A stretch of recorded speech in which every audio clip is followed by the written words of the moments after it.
Buen día con todos. Mi nombre es Angeli Reategui Zulueta de la Universidad Señor Zipam y en esta oportunidad voy a exponer la pregunta número 1 de la guía práctica titulada Prequirúrgico, Posquirúrgico y Bioseguridad. ¿En qué consiste la evaluación prequirúrgica realizada en las siguientes especialidades? En primer lugar, es importante definir qué es la fase preoperatoria. Y esta es la etapa previa al acto quirúrgico, que va a comenzar con el momento en el que se plantea la posibilidad de recurrir a la terapia quirúrgica como medio de mejorar la salud del paciente. Va a constar de una fase diagnóstica y una fase de preparación al paciente. En lo que respecta a la especialidad de medicina interna, tenemos que el médico internista debe evaluar a los pacientes sanos a partir de los 40 años y en menores de 40 años cuando exista comorbilidad. Esta valoración va a consistir principalmente de historia clínica tomando los siguientes parámetros. En primer lugar, la indicación del procedimiento quirúrgico, de urgencia de la cirugía, las alergias, intolerancia a medicamentos, anestésicos u otros agentes especificando el tipo de reacción, los antecedentes patológicos y el tratamiento, los factores de riesgo asociados a complicaciones quirúrgicas, la desnutrición o también la obesidad, ya que este va a ser un factor importante en los criterios de intubación difícil. Enfocar los procedimientos anestésicos de acuerdo a cada paciente, la posibilidad de anemia crónica y la posibilidad de embarazo, la posibilidad de antecedentes o complicaciones personales o heredofamiliares anestésicos y finalmente la historia de comorbilidad y es importante precisar si un paciente está en ese momento con una enfermedad, si está siguiendo un tratamiento adecuado. Con respecto a lo que es la cirugía electiva programada en pacientes mayores a 40 años sin comorbilidad y menores a 40 años con comorbilidad, se deben realizar los siguientes estudios laboratoriales, los cuales voy a mover por aquí el video. Hemograma completo, factor y grupo sanguíneo, glucosa, urea, creatinina, perfil de coagulación, un ecocardiograma, una radiografía de tórax y una prueba COVID. Con respecto a lo que es la estratificación de riesgo, en base a sus comorbilidades. Tenemos que el estadio número 1 va a ser un paciente sano sin patología agregada. En el estadio número 2, un paciente con una enfermedad sistémica leve o moderada que no va a limitar su actividad diaria. Por ejemplo, una hipertensión, una diabetes o alguna enfermedad tiroidea que estén controladas y por lo tanto los signos vitales y los valores del paciente van a estar dentro de los parámetros normales, así como también pacientes obesos con un índice de masa corporal menor a 40.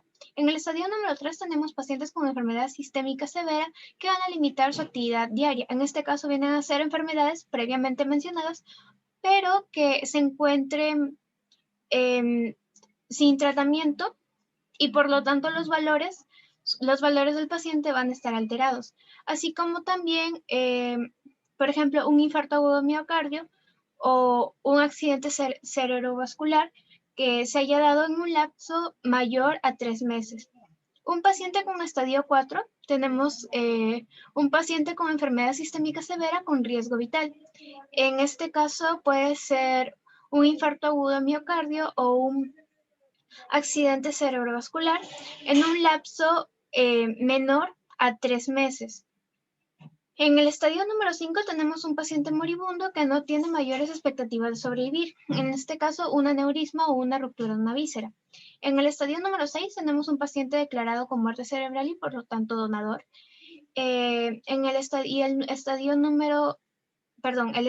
E no es clasificable, sería en estados de emergencia en donde el paciente debe de pasar a cirugía. Con respecto a cardiología, tenemos que todo diabetes o creatinina sérica preoperatoria.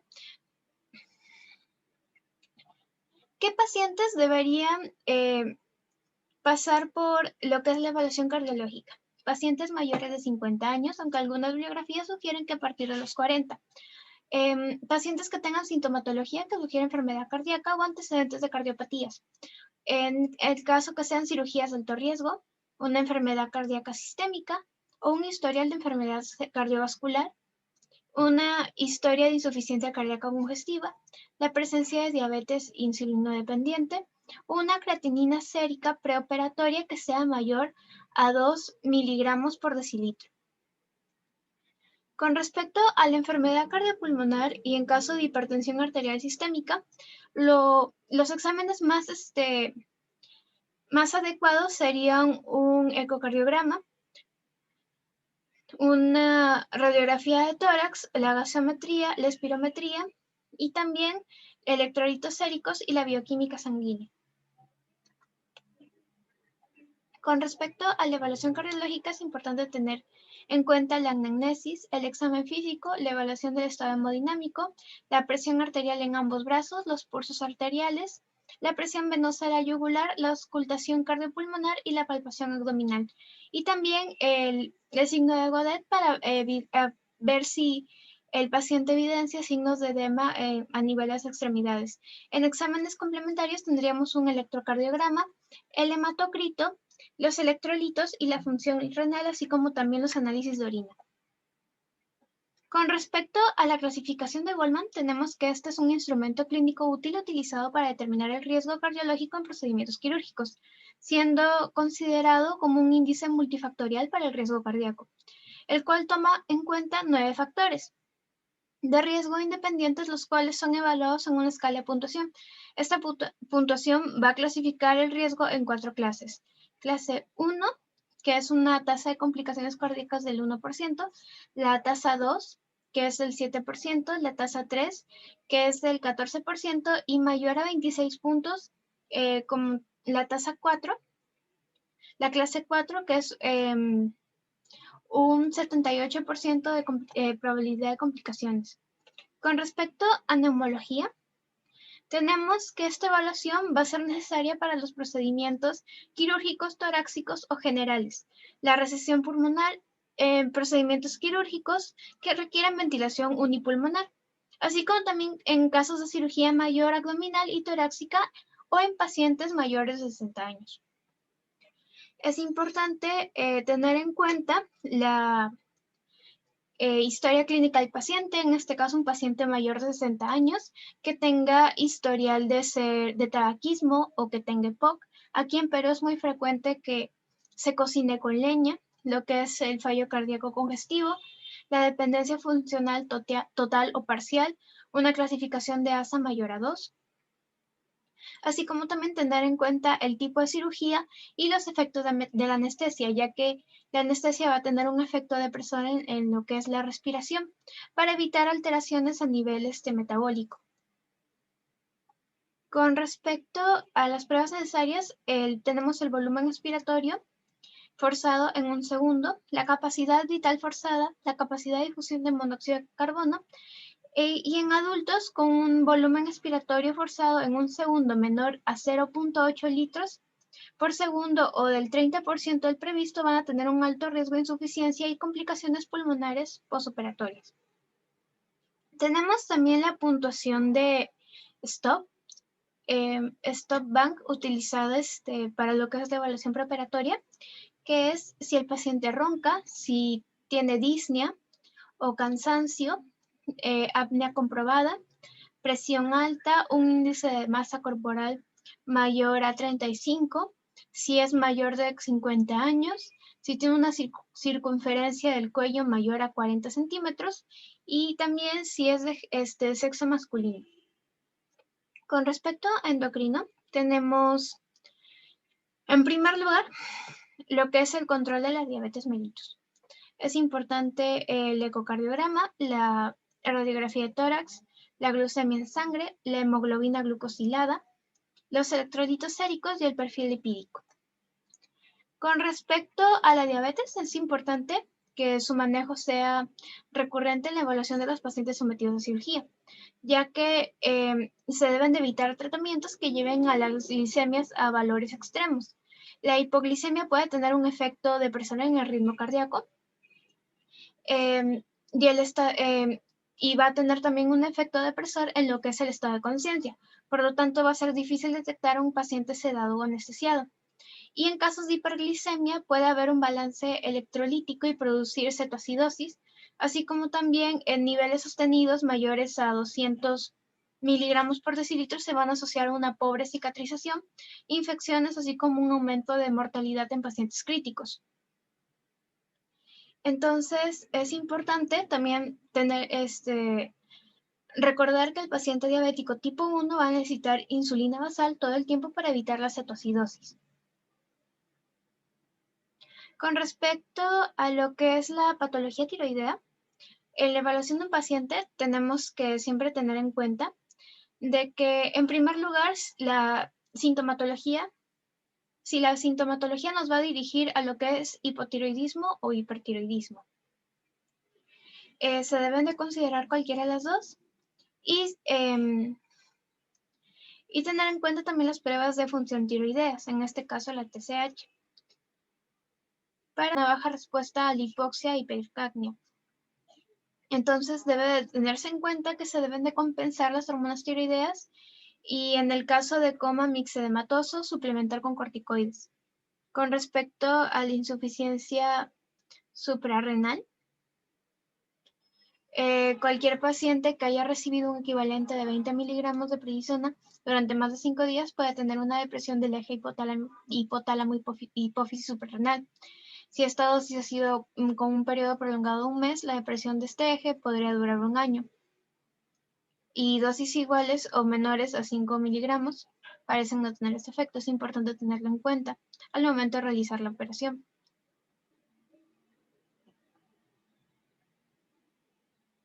Con respecto a nefrología, tenemos que es importante evaluar la química sanguínea, la filtración glomerular, el ecocardiograma y una radiografía de tórax.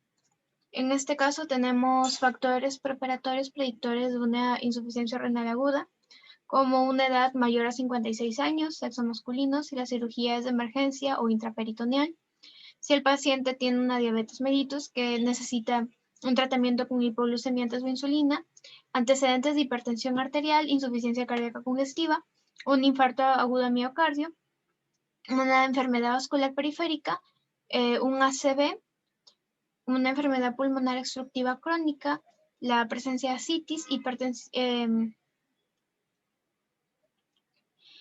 y un tratamiento prolongado con corticoides. Es importante en lo que es los exámenes de laboratorio la determinación de sérica de azoados, la diuresis, los niveles de creatinina sérica que sean tener en cuenta si son mayor a 2 miligramos por decilitro, ya que esto, junto con la reducción de la filtración glomerular, pueden ser un factor postoperatorio de disfunción renal y aumentar la morbilidad a largo plazo. Pacientes mayores de 70 años, la creatinina sérica preoperatoria mayor a 2.6, lo cual va a aumentar el riesgo de recibir diálisis, y la depuración, también se debe realizar pruebas de depuración de creatinina. Con respecto a gastroenterología, con lo que corresponde a historia clínica, es importante tener en cuenta los antecedentes del paciente. En el examen físico, evidenciar, acá se debe hacer un enfoque principal en lo que es la enfermedad hepática, con respecto si el paciente tiene una sintomatología ictericia, palidez, ascitis, hepatomegalia, esplenomegalia, atrofia testicular, eritema palpar, telangiectasias y genicomastia. Se debe realizar el sistema de clasificación de Chilput, en donde se va a evaluar la presencia de encefalopatía, ascitis, bilirrubina. En este caso, el estadio más grave es si es mayor a 3 miligramos por decilitro, la albúmina, el tiempo de protombina y el INR. En este caso, el CHILT-A con 5 a 6 puntos se considera una buena tolerancia a cirugía. El CHILT-B de 7 a 9 puntos, la preparación prequirúrgica. Y con respecto al CHILT-C con 10 a 15 puntos, aquí se encuentra contraindicada la cirugía. Es importante tener en cuenta los factores de coagulación, ya que al haber una alteración en estos puede también y las pruebas de función hepática, ya que al haber una alteración a nivel de factores de coagulación puede haber un mayor riesgo de hemorragia en el paciente.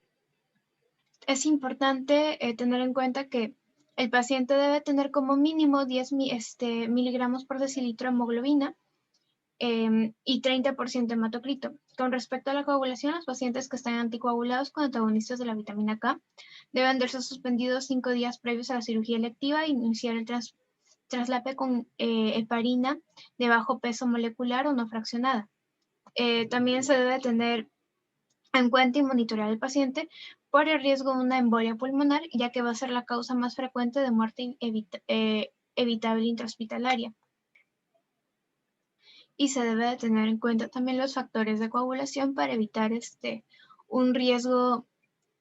riesgo de hemorragia, así también como en caso haya poder clasificarlas para ver cuál es la indicación de transfusión, así como también realizar pruebas de la función hepática para ver lo que corresponde a los factores de coagulación. Con respecto a la reumatología, tenemos que el manejo principalmente va a ser en adultos mayores. Estos pacientes van a tener mayor riesgo por las manifestaciones sistémicas, los problemas por los medicamentos y mayor riesgo por problemas específicos en las articulaciones. Es importante realizar un hemograma completo, un grupo y factor RH, glucosa, urea, creatinina, un perfil de coagulación, un ecocardiograma y una radiografía de tórax, así como también una radiografía a nivel de las manos y rodillas, y también realizar una radiografía de las zonas afectadas. También podría ser importante realizar lo que es un análisis de líquido sinovial. En este caso, si es mayor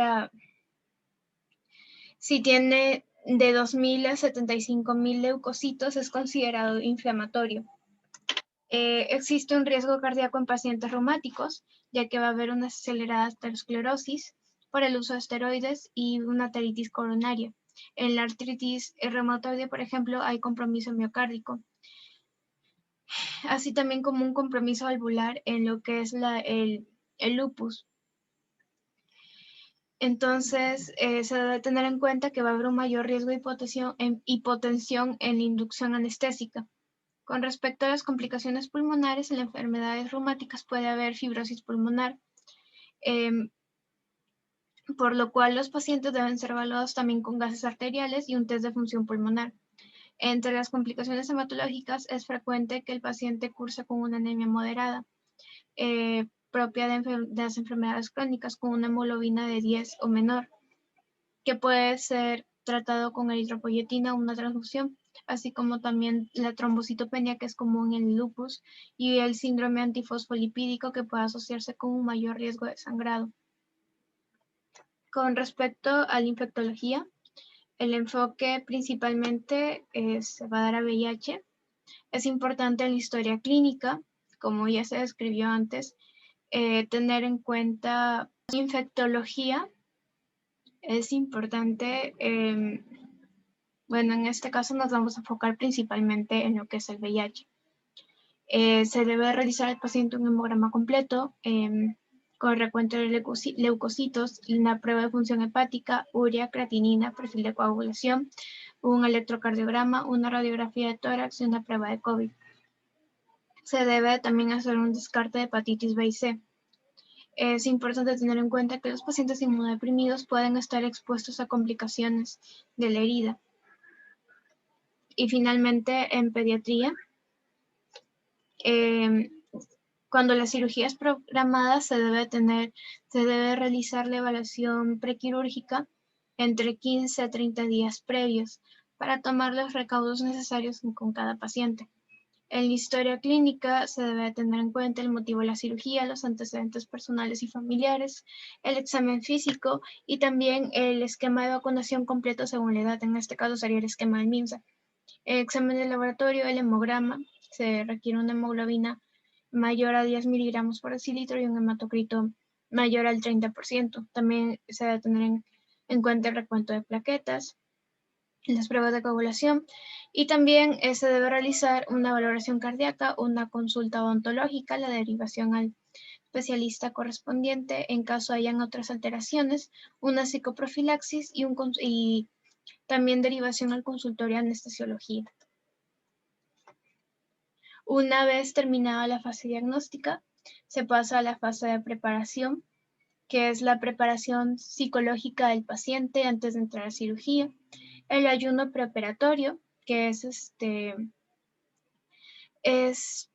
2 horas líquidos claros, 4 horas leche materna, 6 horas leche corriente, 6 horas de 6 horas alimentos sólidos livianos y 8 horas alimentos más pesados, ricos en grasa. Se debe realizar el aseo general del paciente, la medicación preanestésica, el rasurado y lavado de región operar, la vestimenta y presentación del enfermo. Y eso sería todo. Muchas gracias.